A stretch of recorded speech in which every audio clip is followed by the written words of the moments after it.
Okay, so I really want to go into a little bit of explanation what I mean by men not being able to cry, feel, have emotions. See, the root of this whole debacle gender war, this fake gender war thing is this. Little boys by the age of 2 or 3 are, told, you can't play with stuffed animals. You're a big boy. You're my little man, right? And so they take the stuffed animals out of or the dolls out of their hands and they put in guns, action figures, fire trucks, tanks, just, you know, things that you cannot connect with emotionally, right? And things of war. Basically, they're training little boys how to be soldiers. There's this movie with Kurt Russell called Soldier. Also, Hitman, the video game and movie comes to mind. You know what I mean? So read up on that, or watch it if you haven't seen it.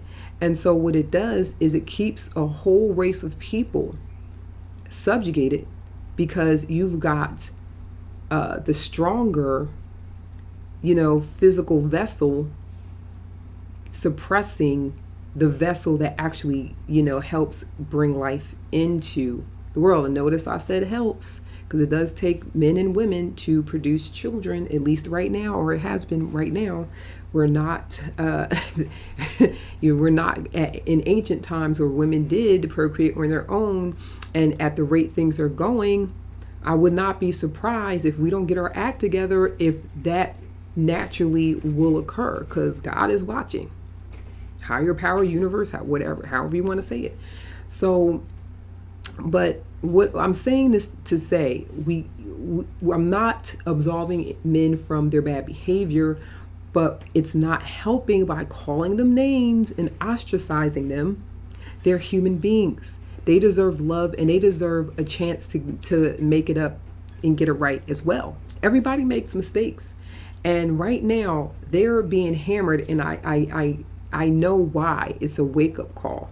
So I do understand the harsh language and it's needed because like I said, God always tries the soft touch, and then when you don't get it, well, God has to drop the hammer, and it is what it is. But I just want to come on here to kind of just give another way to look at this, a new way to look at this. And it really is indoctrination. It really is. So what is the answer? The answer is women, take a deep breath, calm down.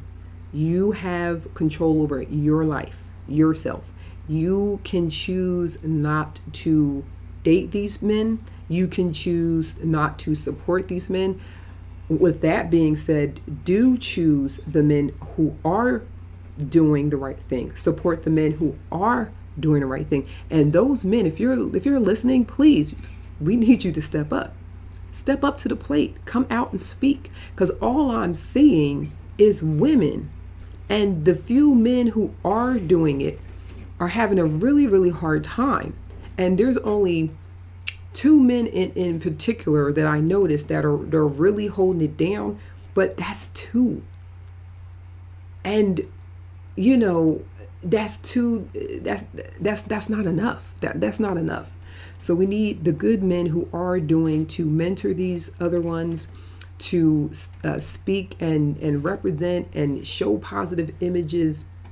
Excuse me, a little thirsty here, and show positive images of men to, because look, this is how people learn. This is how children learn. They learn by like observing, right? They learn by observing. So we can go back to, broken families, single parents. We can blame it on, the powers that will no longer be. That being said, the mess is here. We know how to clean it up. So let's stop fighting and let's clean it up. That's what I'm saying. You have to give men a break. Use your words. You don't have to constantly belittle and call people names. If you want somebody to change, you can't expect them to change if you're constantly belittling them. It's not going to work. It's only going to make them more upset, more mad. Some of them are going to go into rage like the Isla Vista shooter, and then you already know what happens. So, definitely talk to, the younger generation, definitely warn them, but also you've got to give them solutions. And the solutions is, wait until marriage, work on yourself. If you do happen to find, if, a person that, you feel that you can grow with them, truly befriend them, get to know them, take your time. You know what I'm saying? And you have to, at this point, you have to abstain from sex, even men, because men are getting played by women too. And what's with this playing each other? Life is not a game. It's an experience. And I know there's some people in different schools of thought that believe that if it's a game, what's interesting, on games, when I play games, I can stop playing. If it's a video game, I can pause, save the game, and come back later. And guess what? In games, I don't get hurt. You know what I'm saying? My character dies, it respawns. Okay? Or I can, like I said, load a saved game and I can play. See, this is what we're living right now is an experience, a real life experience. And I know people they're going on with the holographic universe. Don't buy into that.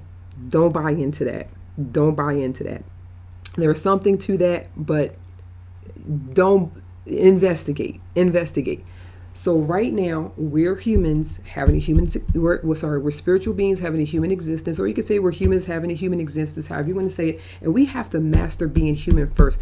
And part of being human is making mistakes. And so men and women have made mistakes.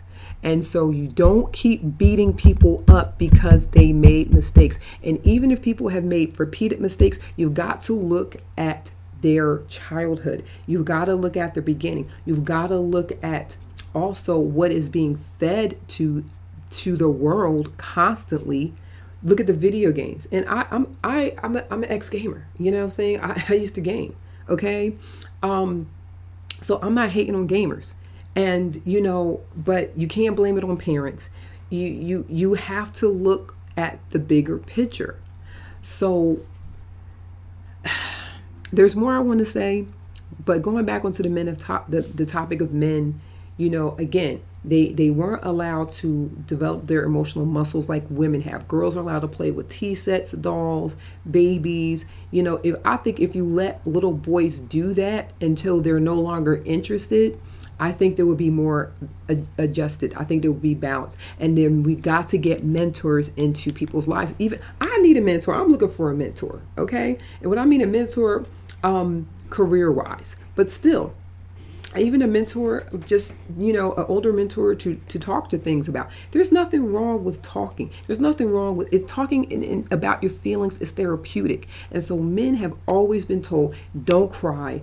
Don't beg, be strong, come on. They're human. They're not a boulder. They're not a steel rod. And look, bridges collapse and we don't give them a hard time. You know what I'm saying?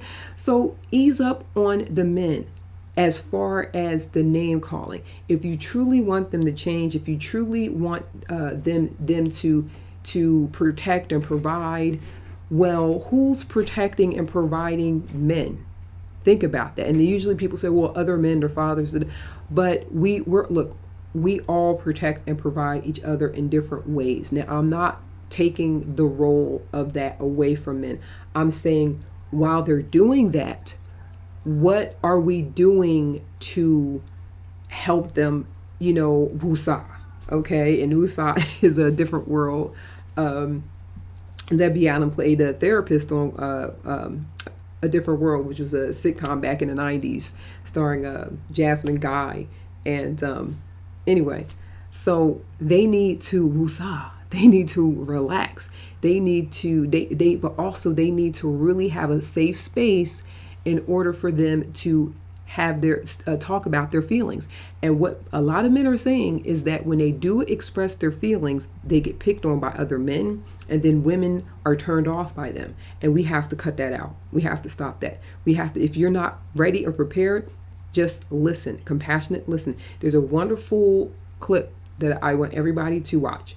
It's an Oprah show. It's she interviews Buddhist monk Thich Nhat Hanh, okay? and it's THICH. I'll put it in the description. But he talks about compassionate listening, where even if you're mad, even if you're angry, just listen, and then for a couple days meditate on what they said. You know what I'm saying? And put yourself in their shoes, and then come think of solutions to the problem. And if you can't think of solutions, pray for them. Say a prayer. You know what I'm saying? Put the energy out there. If you're not religious, put the energy out there. Cover him with, or her at this point, because we're all going through it, with positivity. Send them links. Send them a card. Just give them a phone call. Say, hey, you know what? I don't have the answers to your problems, but I'm here for you. I'll listen to you, and I know you're going to get through it. You can do it. Don't give up. We love you. We appreciate you, right? Sometimes it's just a kind word. It's like we all forgotten how to be kind to ourselves and each other. So I'm going to stop this here. There's a lot more I could say, so maybe I'll save it for another clip.